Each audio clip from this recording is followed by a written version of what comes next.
राम मंदिर अयोध्या में बनकर तैयार हो चुका है और उसकी प्राण प्रतिष्ठा भी संपन्न हो चुकी है।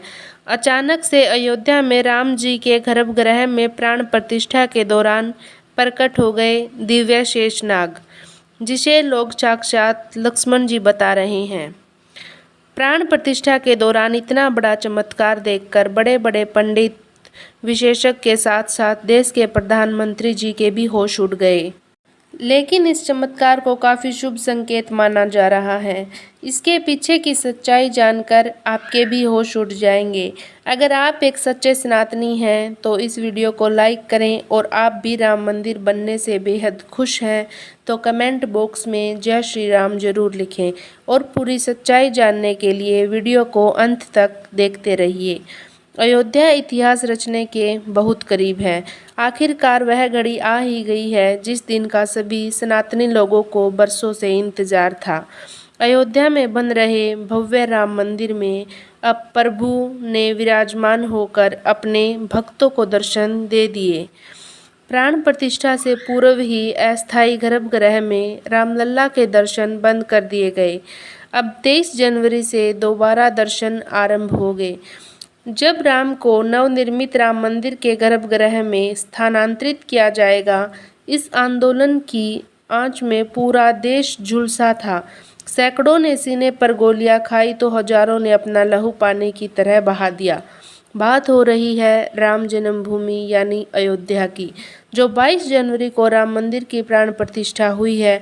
उसमें पूरी दुनिया को भगवान राम के अस्तित्व से रूबरू कराया है। इस कार्यक्रम के लिए 7,000 से ज़्यादा वीवीआईपी और वीवीआईपी को न्योता दिया गया है।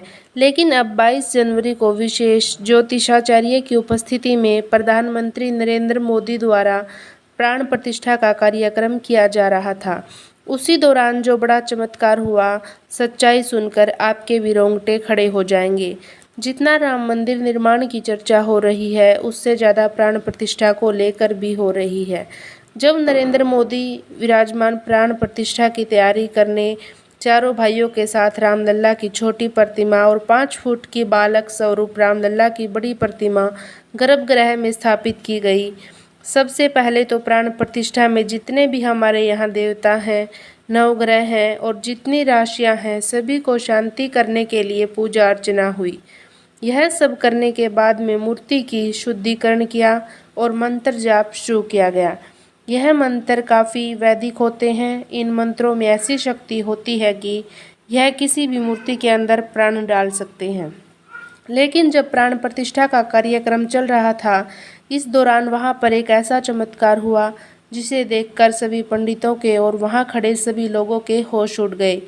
गर्भगृह में प्रभु श्री राम की मूर्ति में चरणों के पीछे से अचानक सांप का एक छोटा बच्चा बाहर निकल आया, जिसे देखने के बाद सभी लोगों का यही मानना था स्वयं शेषनाग ने प्राण प्रतिष्ठा के इस कार्यक्रम में आहुति दी है।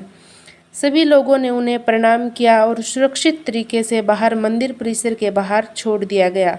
लेकिन सबने मन में यही सवाल था, गर्भगृह बहुत सुरक्षित है, चारों तरफ से अंदर किसी जीव जंतु के आने की कोई भी संभावना नहीं है, तो सांप का छोटा सा बच्चा मूर्ति के पैरों में आखिर कहाँ से आया था?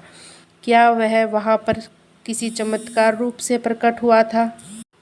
इसके बाद इस चमत्कार को शुभ संकेत मानकर स्वयं लक्ष्मण जी वहां पर उपस्थित मानकर पुण्य प्राण प्रतिष्ठा का कार्यक्रम शुरू किया गया।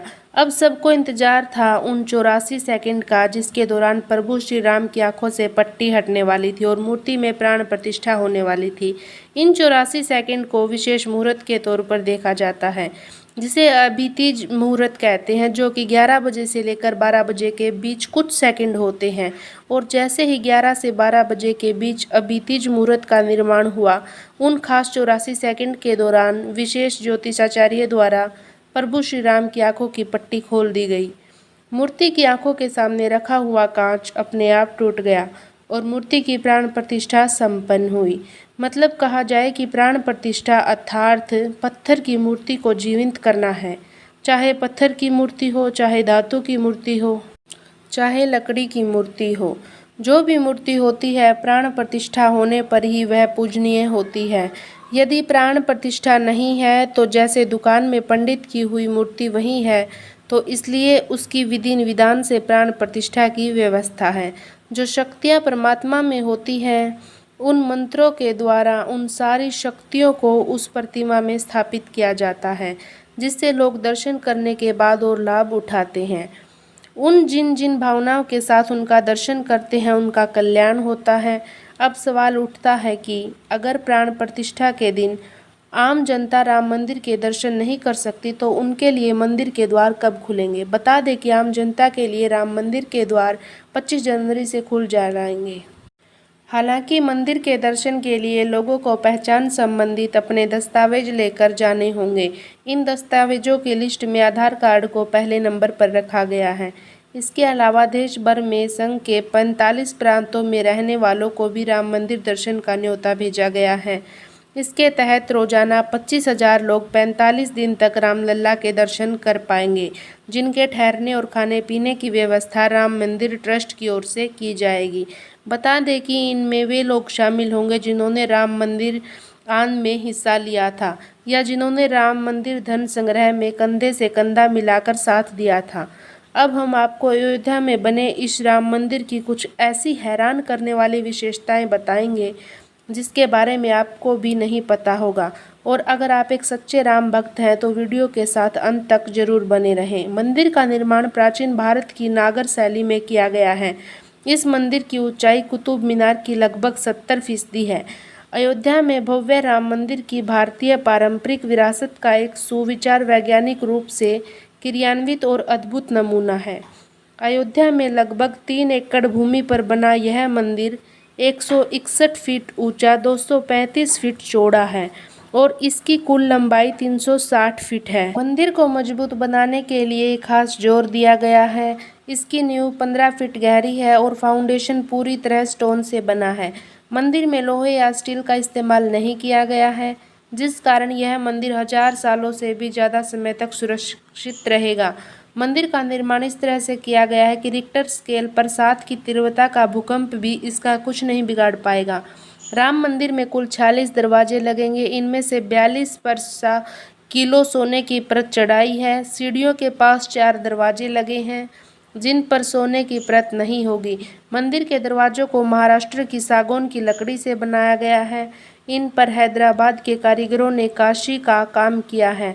मंदिर में राम नवमी के दिन भगवान राम का अभिषेक सूर्य की किरणों से होगा। दोपहर के समय जब सूर्य दक्षिण की ओर होगा तब मिरर और लेंस से सूर्य की रोशनी रिफ्लेक्ट होकर भगवान के ललाट पर पड़ेगी।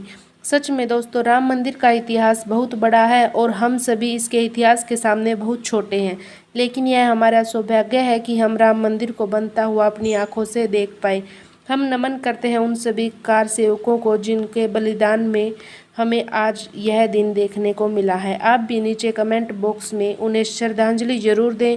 और अगर आपको यह वीडियो पसंद आई है, अगर आप एक सच्चे राम भक्त हैं, तो वीडियो को लाइक करके कमेंट बॉक्स में जय श्री राम जरूर लिखें।